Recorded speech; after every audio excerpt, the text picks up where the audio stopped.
Alors, je m'appelle Michel Tiki, je suis le président de l'association des riverains et des sinistrés du Carlavon-Coulon qui compte à ce jour 700 adhérents. Mon expérience, bien sûr, elle remonte à 1951, puisque j'avais à l'époque 11 ans et j'avais vécu cette première inondation, mais tellement loin qu'on n'avait pas les mêmes problèmes que ce qu'on a aujourd'hui. Mais surtout, je voudrais revenir en 2003. C'est une crue dont on ne parle pas souvent. Elle est entre 1994 et puis 2008. Et elle n'a pas été très grave. Elle a inondé 40 maisons dans Cavaillon. Et dans ces 40 maisons, j'en faisais partie avec justement deux de mes frères et ma mère.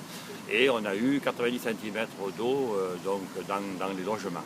Elle venait pourquoi? Pour quelle raison cette crue? Seulement parce qu'il y avait d'ailleurs chez moi, à 30 mètres, ce que l'on appelle les méandres du Grand Grès. Ces méandres du Grand Grès ont fait l'objet de suite d'une grosse étude et d'une grosse réactivité au niveau des collectivités. Et surtout, on a eu la chance d'avoir le 1er janvier 2006 un syndicat de rivière qui se monte avec 32 communes du bassin des Versants et qui ont permis justement d'avancer les travaux à ce niveau-là. Dès 2008, donc c'est-à-dire quelques mois avant la première inondation, la deuxième inondation, il y a eu donc des travaux, on a coupé les méandres du Grand Grès, ce qui a sauvé, je pense, notre quartier.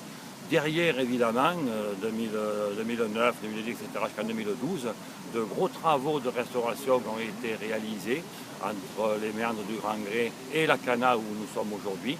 Et c'est énorme, ça a été pharaonique, c'est extraordinaire ce qui a été fait.